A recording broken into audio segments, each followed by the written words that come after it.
Calendar কিন্তু আমরা ৩ বছর আগেই আমাদের এটা সেট আপ করার। যেহেতু আমাদের আর কোনো উইন্ডো নেই।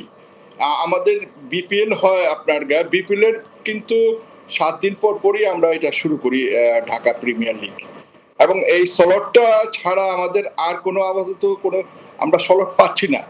তা না হলে কিন্তু আমরাও কিন্তু অনেক এটা নিয়ে বিবেচনা করছি, অনেক আলাপ আলোচনা করেছি, অনেক কিছু করেছি। কিন্তু এই বছর যেটা শুরু হচ্ছে আসলে যে প্রচন্ড গরমটা, এইটা আমরাও উপলব্ধি করছি যে এইরকম গরম হয়তো বিগত কয়েক বছরে আর হয়নি। যার জন্যই আসলে বেশি এটা নিয়ে খুব চিন্তিত আমরা।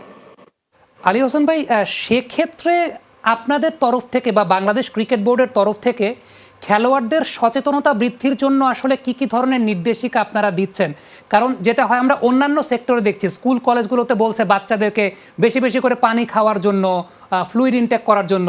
ক্রিকেট বোর্ডেরও তো নিশ্চয়ই এই ধরনের কোনো পদক্ষেপ আছে বা আপনারা হয়তো বা দিচ্ছেন প্লেয়ারদেরকে, এই সময় তারা ওয়ার্কলোড ব্যালেন্সটা করছে।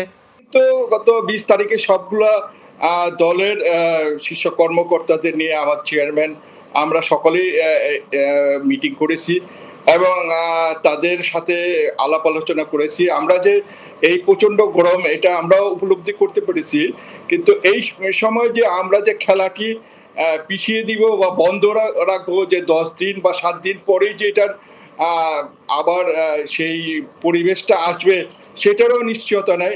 কারণ ক্লাবগুলো আপনারা জানেন, এই ক্লাবগুলো যারা প্রিমিয়ার ডিভিশনে চালায় তারা ইতিমধ্যেই প্রায় অনেকেই ৬-৭ কোটি বা ৮ কোটি টাকার বাজেটের একটা টিম তারা করে। এই মুহূর্তে তারা যদি খেলাটি বন্ধ করে আবার পরবর্তীতে কোনো ভালো সময়ে খেলা শুরু করা যায়, এটা ও তারা ইচ্ছুক না। বা তাদের এই যে ইটি আছে, একবার খেলাটা বন্ধ হয়ে গেলে এই খেলাটি আবার কবে শুরু করতে পারবো, আবার ঝড় বৃষ্টির সময় চলে আসবে।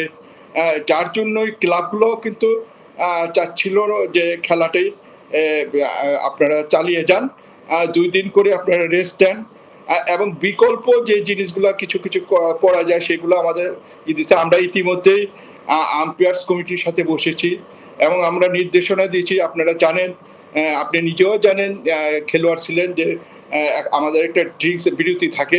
আমরা এই ড্রিঙ্কস বিরতিগুলা বাড়িয়ে দিয়েছি।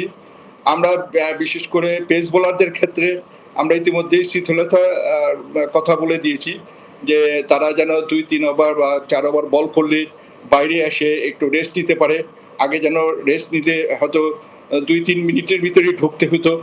সেটাও কিছুটা আমরা বলে দিয়েছি এবং সেটা আজকেই প্রযোজ্য হয়েছে যে কিছু প্লেয়ারদের জন্য সেই জায়গাটা একটু শিথিলতা তারা আম্পায়াররা করেছে।